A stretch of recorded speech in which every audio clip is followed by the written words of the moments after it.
4e édition du Forum international de Dakar sur la paix et la sécurité en Afrique s'est ouverte ce lundi. Une rencontre dont le thème porte sur des solutions intégrées pour faire face aux défis sécuritaires du continent africain. Des dirigeants africains ont appelé lundi à aider leurs États à assurer leur propre sécurité à l'ouverture du dit forum.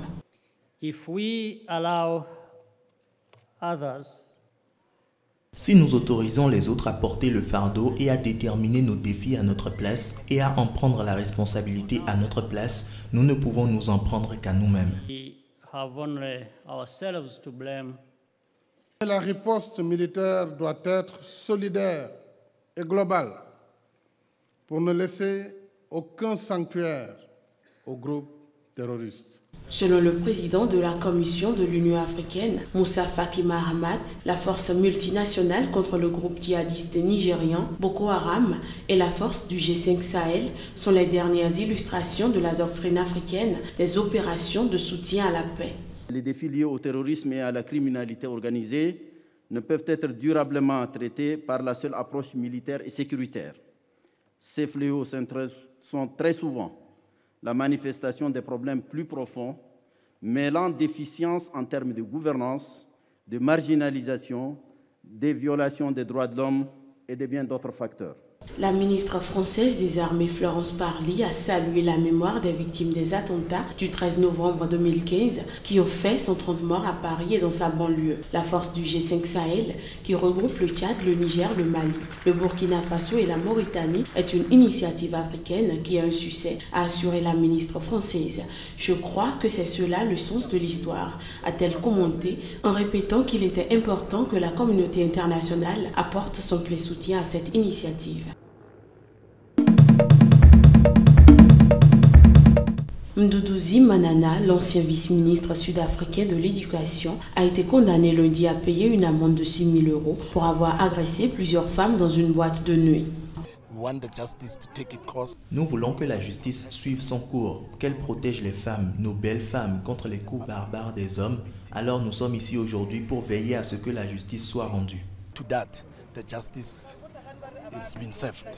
L'ancien vice-ministre sud-africain a plaidé coupable à 3 chefs d'accusation de voies de fait plus tôt cette année. Âgé de 33 ans, Mduduzi Manana avait démissionné du gouvernement après cet incident survenu le 6 août dernier au petit matin. Un film largement diffusé sur les réseaux sociaux montrait clairement l'ancien vice-ministre frappé à coups de pied et de poing 3 femmes après qu'elles eurent affirmé qu'il était homosexuel. Les violences faites aux femmes sont un fléau en Afrique du Sud. Toutes les 8 heures, une femme meurt sous les coups d'un proche et une femme sur 5 subit au moins une agression violente dans sa vie, selon des statistiques officielles.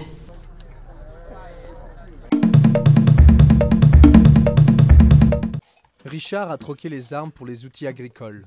Pendant 5 ans, il était une figure locale importante des anti-balaka, ces milices dites d'autodéfense majoritairement chrétiennes, en guerre contre les ex-Séléka, des groupes armés qui affirment protéger la minorité musulmane en Centrafrique. Depuis le cessez-le-feu signé en mai dernier, sa ville, Bambari, a retrouvé une paix relative. L'occasion pour Richard et ses hommes de tenter de passer à autre chose. J'étais agriculteur au moment où ma mère et mon père sont décédés. C'était leur moyen pour nous nourrir. On a grandi là-dedans. C'est pour ça que l'idée m'est revenue. Mes jeunes frères, je veux leur dire que nous avons beaucoup trop souffert. Notre pays a beaucoup reculé. Ça ne sert à rien de prendre les armes. Une arme, ça ne se mange pas. La ferme de Richard s'inscrit dans le vaste chantier du plan DDR, désarmement, démobilisation, réinsertion, lancé par l'ONU et le gouvernement centrafricain en septembre 2017.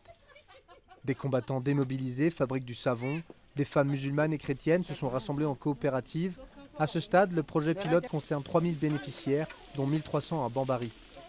On va donner à ces jeunes des kits d'installation, des kits agricoles, j'entends par là, pour pouvoir permettre la mise en pratique des connaissances théoriques qu'ils auront apprises lors des séances de formation.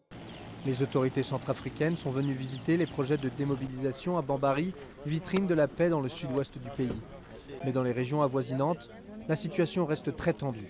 Sur l'axe Bambari-Bria, c'est une zone où l'instabilité, où la stabilité peut être mise à mal. Il y a effectivement des déplacements d'hommes armés. Depuis 2004, les guerres civiles en Centrafrique ont fait plusieurs milliers de victimes et dans une ville qui se relève difficilement de 5 ans de conflit, le succès de ce programme va dépendre du maintien de la paix, déjà menacé par les tensions entre groupes armés.